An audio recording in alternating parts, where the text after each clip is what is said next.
अस्सलाम वालेकुम जी सारे वीरा दोस्तों नू की हाल चाल है जी मेरे जानदे टुटियो मेरे बब्बर शेरो ठीक हो। मैं जी थोड़ा दोस्त सुल्तान शेख पंजाब के खूबसूरत संती शहर सियालकोट तो ते पिंड है जनाब पूरब कलेर ते असी बैठे हैं जनाब अपने खेतों के विच साए दे थल्ले ते सारे दोस्तों का रिक्वेस्ट है कि महीना जिहड़ा देसी चलन डया ना वो हाड़ का चलन डया ते हाड़ दे विच बड़ी लू चलती है, बड़ी शदीद गर्मी पैंदी है। अपने आप भी बचाना है, अपने बच्चों भी अपना बाहर नहीं निकलन देना, गर्मी तो उन्होंने रखना है महफूज। तो जानवरों का रखना जी खास ख्याल, जानवरों बनना साएदार दरख्तों के थले तो उस तो बाद जानवरों के जनाब पानी का तो खाण पीन का रखना खास ख्याल।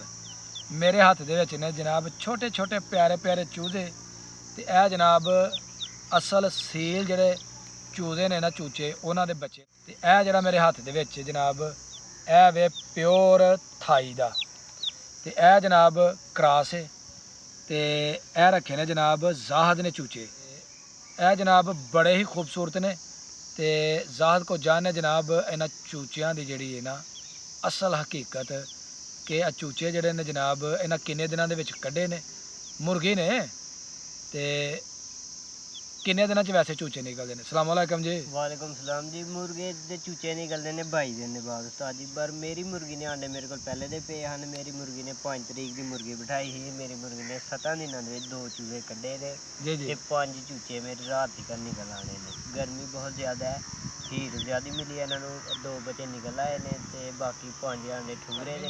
गर्मी की वजह जल्दी निकल आए ने कि या आंडे पहले देर दे पे हैं, महीने डेढ़ दे, उस तो अलावा गर्मी ज़्यादा है तां बच्चे जल्दी निकल आए ने। अच्छा अच्छा तो इन्होंने चूचों का की फायदा है इस वेले जो होर कोई 10 दिन के चूचे होने तो इन्हों की किन्नी कीमत होएगी?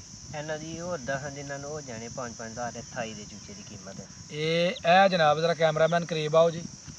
यह जनाब चूचा जड़ा ना ये जनाब होर 10 दिनों तक जी ना कीमत यह हो जानी है 5000 जी। इस तो इलावा यदा फायदा दसो कि इस तो इलावा यदा की फायदा वे? ਇਹਦਾ ਫਾਇਦਾ ਉਸਤਾਦ ਜੀ ਇਹ ਵੇ ਕਿ ਸਾਡੇ ਸ਼ੌਕ ਨੂੰ ਸਾਨੂੰ ਦਿਲ ਨੂੰ ਪਿਆਰੇ ਲੱਗਦੇ ਨੇ, ਸਾਨੂੰ ਇਸ ਤੋਂ ਬਾਅਦ ਚੈਨ ਨਹੀਂ ਆਉਂਦਾ, ਅਸੀਂ ਇਹ ਤਾਂ ਵਾਸਤੇ ਰੱਖੇ ਨੇ ਸ਼ੌਕੀਆ ਤੌਰ ਤੇ। ਇਹਨਾਂ ਦੀ ਖੁਰਾਕ ਕੀ ਹੈ ਜਿਹੜੀ ਇਹਨਾਂ ਨੂੰ ਪਾਉਂਦੇ? ਇਹਨਾਂ ਦੀ ਖੁਰਾਕ ਇਸ ਟਾਈਮ ਦੇਸੀ ਖੁਰਾਕ ਹੈ, ਫੀਡ ਗਰਮ ਜ਼ਿਆਦਾ ਬਹੁਤ ਜ਼ਿਆਦਾ, ਇਹਨਾਂ ਚਿੱਟੇ ਚਾਵਲ ਪਾ ਰਹੇ ਆ ਟੋਟਾ।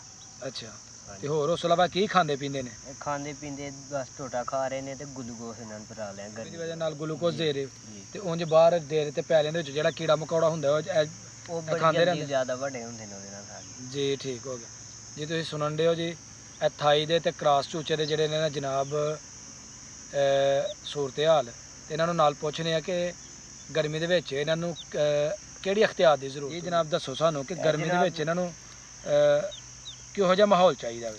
ਇਹਨਾਂ ਨੂੰ ਠੰਡਾ ਮਾਹੌਲ ਚਾਹੀਦਾ, ਖੁੱਡੇ ਥੱਲੇ ਰੇਤ ਪਾ ਕੇ ਤੇ ਪਾਣੀ ਸੁਬਾਹ ਟਾਈਮ ਮਾਰਨਾ ਚਾਹੀਦਾ, ਦੁਪਹਿਰ ਟਾਈਮ 3 ਟਾਈਮ ਇਹਨਾਂ ਥੱਲੇ ਜਗ੍ਹਾ ਠੰਡੀ ਰੱਖੋ। ਉਸ ਤੋਂ ਇਲਾਵਾ ਗਲੂਕੋਸ ਇਹਨਾਂ ਨੂੰ ਪਿਲਾਓ, ਗਰਮੀ ਬਹੁਤ ਜ਼ਿਆਦਾ ਹੈ ਜੀ। ਜਨਾਬ ਵੇਖਣ ਦੇ ਬੜੀਆਂ ਮੁਫੀਦ ਗੱਲਾਂ ਜਿਹੜੀਆਂ ਨਾ ਤੁਹਾਨੂੰ ਉਹ ਜਨਾਬ ਮਿਲਣ ਡਈਆਂ ਨੇ ਕਿ ਇਹਨਾਂ ਨੂੰ ਗਰਮੀ ਤੋਂ ਬਚਾਉਣ ਵਾਸਤੇ ਖੁੱਡਿਆਂ ਦੇ ਥੱਲੇ ਜਿਹੜੀ ਹੈ ਉਹ ਰੇਤ ਪਾਓ, ਰੇਤ ਉੱਤੇ ਥੋੜਾ ਸਾਰਾ ਪਾਣੀ ਜਿਹੜਾ ਨਾ ਉਹਦਾ ਛਿੜਕਾਓ ਕਰੋ ਤੇ ਉਸ ਤੋਂ ਬਾਅਦ ਜਨਾਬ ਦਿਹਾੜੀ ਦੇ ਵਿੱਚ 2-3 ਵਾਰੀ ਜਿਹੜਾ ਨਾ ਇਹਨਾਂ ਦੇ ਪਾਣੀ ਦਾ ਛਿੜਕਾਓ ਜਿਹੜਾ ਨਾ ਵਕਫੇ ਵਕਫੇ ਨਾਲ ਕਰਦੇ ਰਹੋ ਤੇ ਇਹਨਾਂ ਦਾ ਰੱਖੋ ਖਾਸ ਖਿਆਲ।